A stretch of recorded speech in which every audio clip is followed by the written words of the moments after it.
Bien, on va poursuivre ce débat sur les enjeux de l'innovation, de l'IA, de la data. En fait, en écoutant la table ronde précédente, je me disais il manquait peut-être un acteur, c'était la CNIL, qu'on aurait envie d'entendre aussi sur ces sujets, mais ça pourrait être pour l'an prochain. On les a déjà reçus souvent. Et c'est vrai que sur les cafés IA, je pense que c'est une très bonne initiative que nous, on soutient à la tribune. Je vous le dis d'ailleurs, si vous vous intéressez à ces sujets d'intelligence artificielle, on fera les 13 et 14 novembre à Marseille un forum sur l'intelligence artificielle. On fera sûrement un café IA et on reparlera des enjeux de l'IA en santé.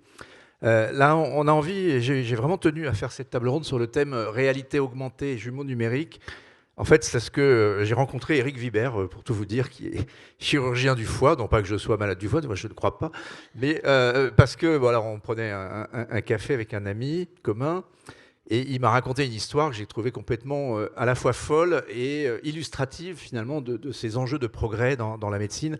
Et ça m'a paru important de le porter à la connaissance de ceux que ça peut intéresser.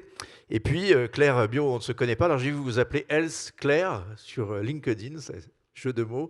Et vous nous soutenez d'ailleurs dans votre post LinkedIn. Donc, merci d'être là. Vous êtes, vice-présidente Life Science Healthcare Industry chez Dassault Systèmes. Dassault Systèmes, pour celles et ceux qui ne connaissent pas, c'est le logiciel CATIA notamment, c'est tout ce qui est la simulation 3D dans le domaine de l'aéronautique, l'automobile et de la santé.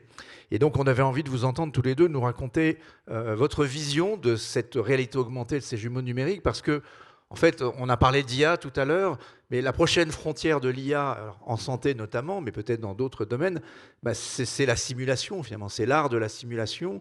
Et on est en train de franchir peut-être, alors sans parler de science-fiction, parce qu'en fait c'est du réel, on va le voir avec les exemples qu'ils vont vous présenter, qu'on peut peut-être commencer à imaginer des jumeaux numériques de l'ensemble peut-être demain du corps humain, mais on en parlera tout à l'heure. On va commencer par les premiers organes. Alors peut-être Eric pour commencer, donc, qui est chirurgien à Paul Brousse, cette idée qui t'est venue de faire un jumeau numérique du foie. Comment c'est arrivé et c'est quoi en fait la réalité virtuelle, la réalité augmentée en matière de chirurgie?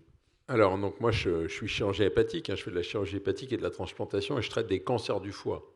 Les cancers du foie, c'est quelque chose qui se traite soit par de la chirurgie, soit par de la transplantation, soit par de la destruction locale, soit par des médicaments. Donc il y a des vrais sujets de choix. Et ce qui est important, c'est que ces choix se font aussi dans un contexte de pénurie, en particulier de pénurie d'organes lorsqu'on fait de la transplantation. Et l'idée, c'est donc développer des jumeaux numériques pour essayer d'évaluer les conséquences de nos actes, de prévoir les conséquences de nos actes. Et donc moi, il se trouve que depuis des années, je travaille avec une équipe INRIA, en fait deux équipes, une à Strasbourg et une à Paris. Et à Paris, je travaille avec Irène Villon-Clémentel qui fait des jumeaux hémodynamiques, c'est-à-dire qu'en fait, on modélise mathématiquement la circulation sanguine et on fait des hépatectomies virtuelles, donc on résèque virtuellement des morceaux du circuit électrique, enfin, c'est ça qui nous permet de simuler justement l'hémodynamique, et on regarde ce que ça fait en termes de pression, de débit, donc on est capable de dire bah, vaut mieux aller plutôt vers une transplantation qu'une chirurgie, donc ça c'est le côté hémodynamique, côté fonctionnel, et puis au plan anatomique, eh bien en fait je travaille avec des jumeaux numériques de foie qui se déforment. En fait, moi, quand je fais de la chirurgie du foie, j'opère une sorte de brocoli mou qui se déforme. C'est-à-dire qu'en fait, c'est des racines qui se redivisent en racines, et mon job consiste à aller enlever dans les feuilles une tumeur en préservant les racines d'à côté. Et le problème, c'est que le foie que j'ai en tête, il est sur le scanner chez un malade qui a le ventre fermé. Et en fait, le malade que j'opère, il a le ventre ouvert. Et quand je commence à bouger l'organe, bah, je fais bouger le brocoli, donc je fais bouger l'anatomie. Et donc l'idée a été de développer en effet des jumeaux numériques anatomiques. On va avoir cet organe virtuel qui bouge devant l'organe réel. En fait, c'est quoi? C'est une échographie dynamique en temps réel? C'est quoi concrètement? L'objectif, c'est justement de faire une sorte d'échographie augmentée. Et on a d'ailleurs créé une start-up qui s'appelle Twinical, qui fait exactement ça, qui est en train de développer ce genre de solution, où on va avoir la possibilité de pouvoir screener avec un côté 3D, 3D, le foie qu'on opère en même temps. Et donc après, tout le sujet, c'est comment on le représente. Est-ce qu'on le représente dans des lunettes? Est-ce qu'on le représente, etc. Donc c'est tout ça. Et c'est un monde qui est en train d'apparaître, mais qui est beaucoup plus compliqué que ce qu'on peut imaginer comme ça. On imagine bien, on va en parler avec Claire pour le cœur, mais simplement pour terminer sur... donc, c'est quoi la mesure d'impact de ce jumeau numérique du foie pour le chirurgien hépatique que tu es? Alors, la mesure d'impact, c'est déjà qu'on pense le même problème. Et ça, c'est très, très important. En fait, il y a beaucoup, beaucoup d'erreurs qui sont faites en médecine et en chirurgie parce que dans la tête des gens, la représentation mentale du problème n'est pas la même. Et donc, on ne pense pas le même problème, donc évidemment, on a des solutions qui sont différentes. Et ça, et je suis sûr que Claire va réagir sur ce point-là, pour moi, c'est le principal intérêt du jumeau numérique, c'est qu'on se mette d'accord sur ce que c'est que la réalité du malade et qu'on prenne des décisions tous ensemble. Alors, on va parler avec Claire donc, de l'expérience d'Asso Systèmes. Alors, c'est dans un autre domaine, je crois que c'est à Boston, hein, un chirurgien pédiatre qui travaille sur les malformations cardiaque de nouveau-nés. Oui, je vais revenir sur cet exemple. exemple. Racontez-nous l'histoire. Oui, merci pour l'invitation. Je vais revenir sur cet exemple, mais qui va être une représentation de ce qu'elle cherche à faire. En fait, un jumeau numérique qui va effectivement permettre à différents médecins et également aux patients de partager la même représentation de l'état de santé du patient. Et donc, ça doit viser à favoriser la collaboration entre différents métiers qui, sinon, ne se comprennent pas bien ou vont avoir des représentations différentes du problème. Donc, on a vraiment cet aspect de représentation. Et à partir de là, on va pouvoir faire des simulations. Tu en parlais, Eric. On appelle ça des what-if scénarios. Qu'est-ce qui se passe si? Et comparer différentes options. Et donc, chez Dassault Systèmes, on a travaillé sur plusieurs scénarios, mais quelque chose qui est utilisé aujourd'hui est fondé sur notre Living Heart. Donc, c'est un jumeau numérique du cœur qui a été élaboré en collaboration avec une centaine d'acteurs, des chirurgiens cardiaques, des cardiologues, des chercheurs académiques, des fabricants de dispositifs médicaux et la FDA, donc l'agence qui approuve les dispositifs médicaux aux États-Unis. Et on a ingéré des centaines de publications scientifiques, parce que ce jumeau numérique doit être vraiment fondé, ancré dans la science, pour représenter l'anatomie du cœur. Tu as très bien expliqué pourquoi c'était important, Eric. Donc l'anatomie, le comportement électromécanique, le cœur c'est une pompe qui se contracte sous l'effet d'un signal électrique, et puis l'hémodynamique, la manière dont le sang va refluer dans le cœur. Et donc aujourd'hui, ce modèle, il est utilisé, ou ce jumeau numérique est utilisé par tous les fabricants de dispositifs médicaux quand ils veulent faire une nouvelle valve, un nouveau stent. Mais on commence à voir aussi des applications par des chirurgiens, et notamment un chirurgien à l'hôpital pour enfants de Boston, qui s'appelle le Dr Hogginson, qui a une double formation ingénieur et médecin, donc ça aide, et qui, quand il doit opérer des enfants qui ont des malformations du cœur, va tester différentes manières d'intervenir. Donc il va reconstruire le jumeau personnalisé de l'enfant. Et là, c'est de la plomberie, en fait. Il va faire l'opération en virtuel. Il va faire une opération virtuelle avec plusieurs manières de reconnecter, de déconnecter et reconnecter les tuyaux ensemble, puisque c'est de la plomberie. Et il va tester différentes situations pour l'enfant. L'enfant au repos, l'enfant qui fait un effort sportif, ou la vague postprandiale, donc après le repas. Visiblement, il y a un comportement différent du cœur. Et donc, ce que nous dit le Dr Hogginson, c'est que dans chaque situation, il va changer sa décision sur la base de ce qu'il voit des résultats de simulation. Et avec donc ce jumeau numérique. Alors, ce qui est intéressant, c'est ce que vous êtes en train de décrire, c'est des cas particuliers. J'allais dire, comment on passe de cas particuliers à quelque chose qui viendrait dans l'ensemble du monde de la santé. Est-ce que ça va devenir un nouveau dispositif médical? Est-ce que demain, quand on ira à l'hôpital, en dehors d'aller avoir la chance d'aller voir Eric si on a un problème au foie, si on va dans un autre hôpital, est-ce qu'on va inventer évidemment une nouvelle médecine fondée sur cette réalité augmentée, sur ces jumeaux numériques? Est-ce que c'est le futur finalement de la radiologie d'une certaine façon? Moi, je crois beaucoup, beaucoup aux jumeaux numériques, en effet, pour simuler, préparer des opérations. Moi, je le fais aujourd'hui quotidiennement. Ce que tu illustres, c'est exactement ce qu'on veut faire en chirurgie du foie aussi, en disant plutôt transplantation, plutôt chirurgie, plutôt au traitement médical. Le point fort, et ce qui est très, très compliqué, c'est d'être certain de la gémellité numérique. C'est-à-dire qu'il faut être certain que les jumeaux numériques qu'on utilise ne sont pas une vue de l'esprit.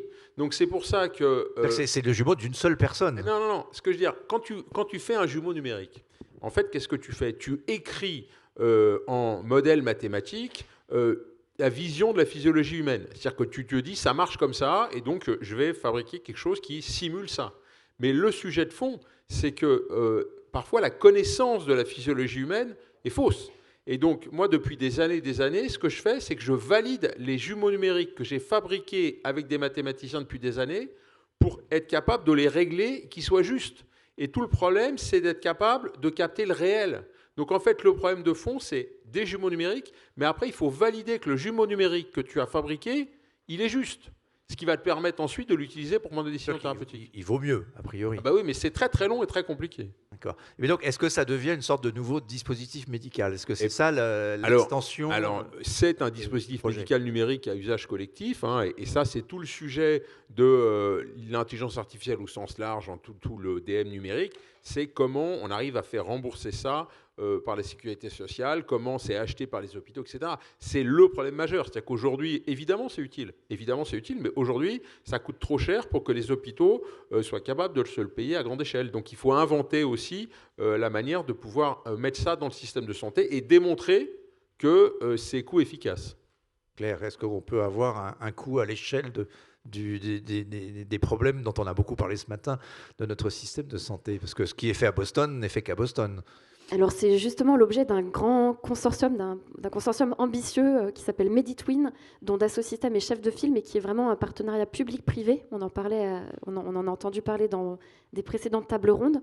Donc nous nous sommes associés à 7 instituts hospitalo-universitaires, le CHU de Nantes, l'INRIA, et des startups pour créer des jumeaux numériques dans différentes pathologies, avec l'idée qu'on veut créer ces jumeaux numériques pour des cas d'usage bien particuliers et en faire la validation clinique. Est-ce que ça marche? Est-ce que le modèle est fiable et permet de faire des prédictions pertinentes?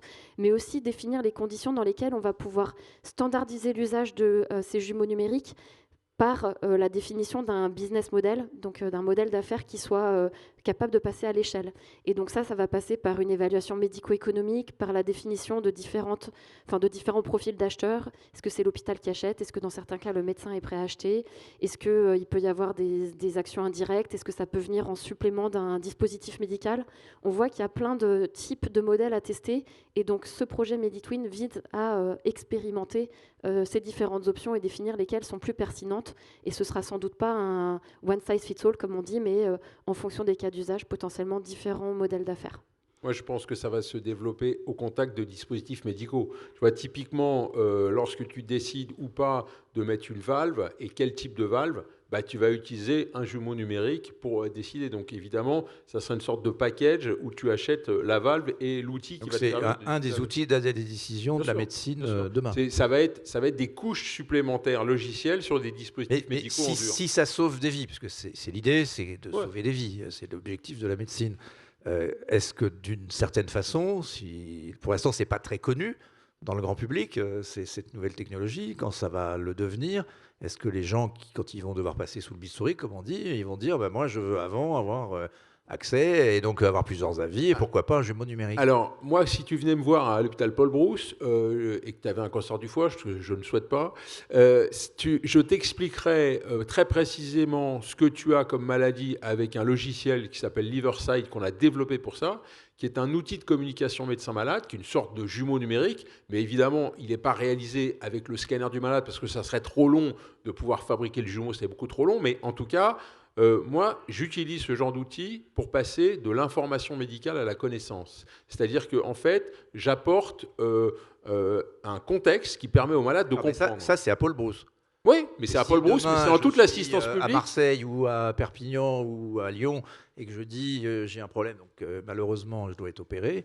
Est-ce que les gens, il va pas y avoir une demande finalement, puisque la santé, c'est le sujet de l'accès à l'innovation que vous posez. Absolument. Pardon Claire. Mais je voudrais rebondir sur ce que tu dis, Eric, parce que du coup, ça amène une notion complémentaire qui est le fait qu'on parlait de diffusion des pratiques médicales et comment est-ce qu'une invention à Paul Brousse peut se diffuser rapidement à Marseille et si possible aussi à Berlin et à Shanghai. Et ben, le jumeau numérique va être un dépositaire des connaissances et des savoir-faire des pratiques médicales, et donc de manière beaucoup plus efficace qu'une publication en 2D dans Nature, ça va être capable de diffuser et d'exporter les bonnes pratiques médicales, et donc c'est une manière d'homogénéiser les pratiques médicales par le partage des connaissances et des savoir-faire médicaux. Alors, chez Dassault Systèmes, vous avez une activité santé importante que vous occupez. Jusqu'où on peut aller dans le jumeau numérique du corps humain? Est-ce qu'on peut imaginer que tous les organes, alors je sais pas, j'allais dire jusqu'au cerveau, pourquoi pas, soit modélisé demain. On voit ça dans certains films de science-fiction, on passe dans une boîte et puis on a une copie. Ce qui est certain, c'est qu'il y a des liens très forts entre, par exemple, moi je connais pas grand-chose, le foie, je connais le foie, mais entre le foie et le cœur, par exemple, il y a beaucoup d'interactions. Donc en fait, on travaille aujourd'hui sur justement l'association d'un jumeau numérique de cœur et de foie pour comprendre comment l'un affecte l'autre. Pareil pour le rein. Donc petit à petit, si tu veux, tu rajoutes des briques pour comprendre les choses. Mais ça nécessite ensuite de valider la totalité de ces briques associées. Et donc, l'idée, c'est que, évidemment, un jour, on espère avoir une reconstitution in extenso du malade que tu as en face de toi. Ça va être extraordinairement compliqué, parce qu'en plus, c'est multi-échelle. Enfin, tu vois, c'est délirant. Mais en revanche, ce qui va probablement se passer, c'est que tu vas être capable, dans les essais cliniques, par exemple, d'avoir un jumeau numérique du malade que tu as en face de toi, c'est-à-dire un malade très très proche de celui que tu as en face de toi, pour pouvoir imaginer l'efficacité d'un médicament. C'est à ça que peut servir les fameuses data dont on parlait tout à l'heure. Exactement, les data. Claire. Les data, elles vont être à plat, je dirais, et le jumeau numérique est une manière de contextualiser ces données pour les transformer en connaissances et en savoir-faire. Notre ambition, c'est effectivement de créer un jumeau numérique du corps humain, mais c'est évidemment très complexe, comme tu l'as dit, Eric. La bonne nouvelle, c'est qu'on n'a pas besoin d'attendre d'avoir ce Graal pour avoir des cas d'usage pertinents. Il faut juste connaître les limites du modèle et utiliser le bon jumeau numérique pour répondre à la bonne question scientifique. Mais évidemment, plus le temps avance, plus on souhaite intégrer différents jumeaux numériques ensemble. Tu donnais un exemple d'approche multiphysique tout à l'heure, l'anatomie, l'hémodynamique. J'en ai parlé aussi avec le cœur. Tu as évoqué le mot multi-échelle, un exemple rapide sur le cœur. Je vous ai parlé d'organes tout à l'heure et de valves, donc on est au niveau de l'organe. On est capable aussi de reproduire au niveau moléculaire ce qui se passe dans les cellules du myocarde quand un médicament va être administré au patient. Ça va ouvrir, fermer des canaux ioniques. Donc là, on est sur de la biologie moléculaire au niveau cellulaire. Et on est capable de reproduire des phénomènes de torsade de pointe. Et donc ça vous donne un exemple d'échelle. On va être capable de faire du cellulaire moléculaire au niveau du cœur ou au niveau de l'organe. Et donc la question, être capable de faire ces zoom-in, zoom-out au niveau du corps humain tout entier, in fine, c'est le Graal. Et je dirais du coup que le dossier patient de demain, ce sera votre jumeau numérique et il pourrait bien vous sauver la vie. Non, c'est mal quand même. Ça avait bien fait de venir. Hein. Non, mais c'est intéressant. Mais maintenant, les jumeaux numériques, même dans les essais cliniques, les bras contre bras synthétiques, ça permet d'accélérer grandement la recherche clinique. C'est-à-dire qu'en fait, tu fabriques un faux malade à partir des données de tous les autres malades et ça te permet de valider. Enfin, tu connais ça beaucoup mieux que moi, mais c'est extraordinaire. Ouais, donc quelques mots sur les bras contrôle synthétique. Effectivement, comme un médicament, on le compare par rapport à un traitement standard et que ce traitement standard, il a lui-même fait l'objet d'essais cliniques par le passé. On est capable de remplacer aujourd'hui, notamment pour des maladies graves pour lesquelles le traitement standard n'est pas satisfaisant, donc pour des motifs d'éthique, le bras contrôle par les données historiques de patients qui avaient été dans les essais cliniques liés au traitement standard. Et donc, par exemple, dans le cancer du pancréas, qui est un cancer assez foudroyant, on a travaillé avec une start-up qui s'appelle Arcus, qui a, sur la base de ces données de phase 2, montré que sur la phase 3, ils anticipaient une amélioration de la survie de 6 mois, ce qui est énorme pour le pancréas. Et donc, dans la foulée, ils ont reçu 320 millions de financement de Gilead, donc ça finance leur phase 3. Non, ça permet vraiment de beaucoup plus vite de répondre aux questions, parce qu'aujourd'hui, la médecine va tellement vite que si tu fais des études contrôlées randomisées dans tous les cas, en fait, tu es toujours en retard et au moment où tu as la réponse, c'est déjà un nouveau traitement qui est sorti. Et voilà, mais ce qui est intéressant, c'est que les jumeaux numériques, c'est une quantification du monde. Tu vois, c'est quelque chose où tu ne fais que essayer de quantifier le monde. Et c'est vrai que moi, pourtant, je fais ça depuis des années. Je me pose toujours la question, c'est un moment, est-ce que ça ne va pas nous stériliser l'esprit? C'est-à-dire qu'à force de vouloir faire toujours parfaitement, etc., on ne va plus laisser, si tu veux, le hasard te permettre de découvrir des seuls trucs. Moi, c'est vraiment quelque chose. Moi, je fais un métier, tu vois, qui a un mélange d'audace et de lucidité, où des fois, il faut que tu fasses un peu en dehors des clous pour être capable de sauver ton malade, et ensuite de regarder avec beaucoup d'objectivité si sortir des clous, ça a été une bonne ou une mauvaise idée, et parfois, c'est une bonne idée qui te permet de découvrir des choses. Et bien ça, le sujet de toute cette quantification, cette planification absolument, est-ce que ça va garder ça va tuer quelque part la prise de l'audace, quoi. Oui, c'est ça. Alors, quand tu le présentes comme ça, j'ai envie de réagir différemment de notre échange sur le poste, parce que pour nous, le jumeau numérique, il ouvre le champ des possibles, parce qu'il te permet de poser cette question, what if, qu'est-ce qui se passerait si? Alors, tu es capable de tester beaucoup plus de situations. Un exemple pris dans une autre industrie, aujourd'hui, 95% des crash tests de voitures sont faits avec des jumeaux numériques, et à la fin, on crash juste quelques voitures contre un vrai mur. Et là où avant, on aurait cracher 100 voitures réelles. Aujourd'hui, on est capable de tester des milliers de configurations. Donc, davantage de météo, de personnes dans l'habitacle, etc. Et donc, au final, on ouvre le champ de l'imagination. En revanche, ce qui est important, c'est qu'il reste un humain dans la boucle. Et tu prends ça sera toujours à l'humain de prendre le risque ou pas.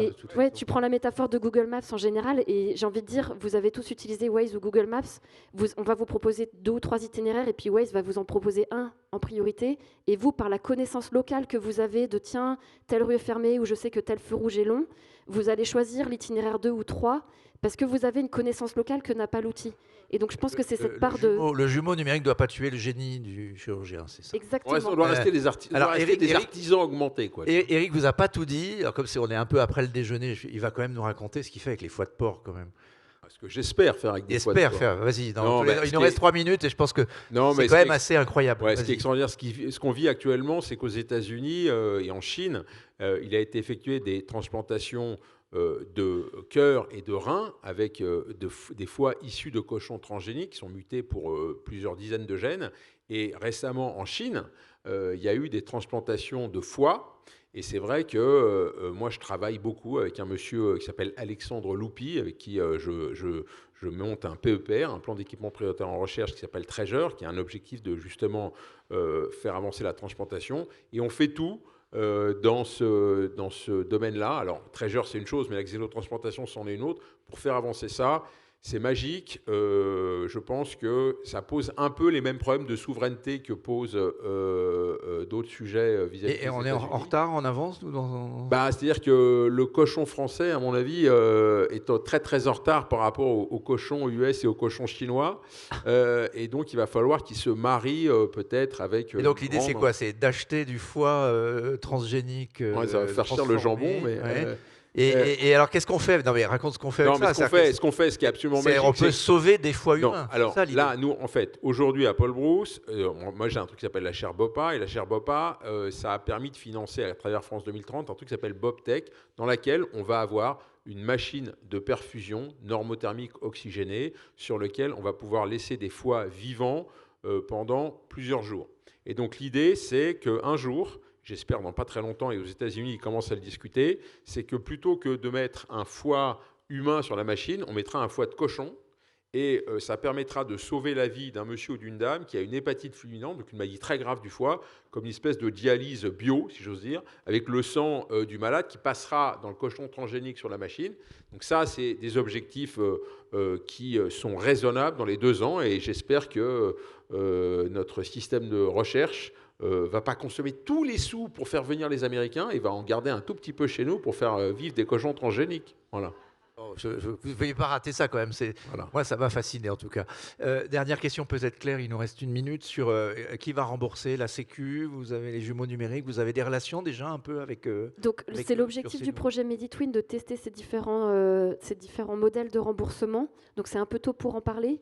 Mais l'idée, c'est vraiment de définir effectivement différentes options que j'ai décrites tout à l'heure.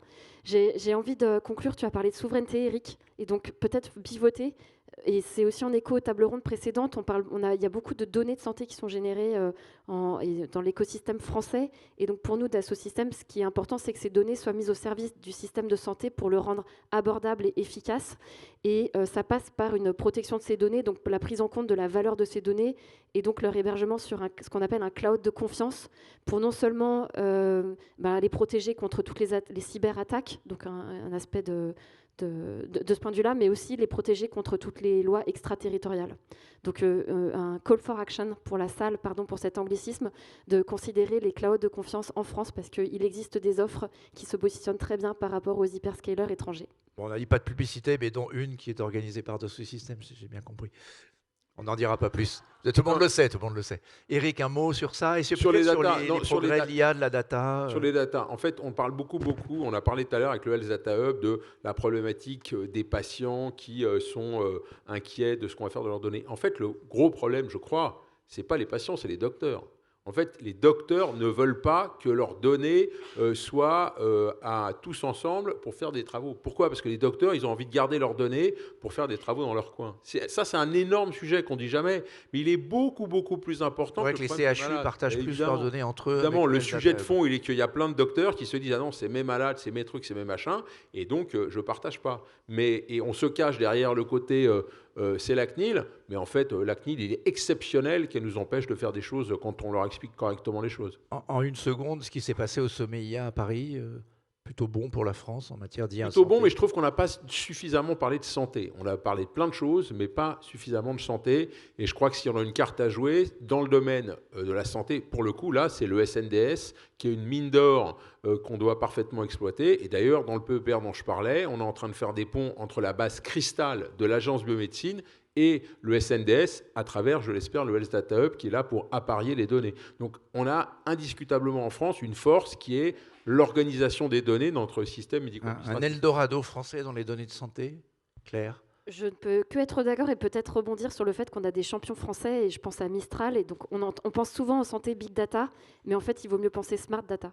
Et le jumeau numérique est une manière d'être plus smart sur les données et de créer de l'intelligence collective au service d'un système de santé performant et de patients en bonne santé. Très belle conclusion pour une smart table ronde passionnante. Merci à vous deux.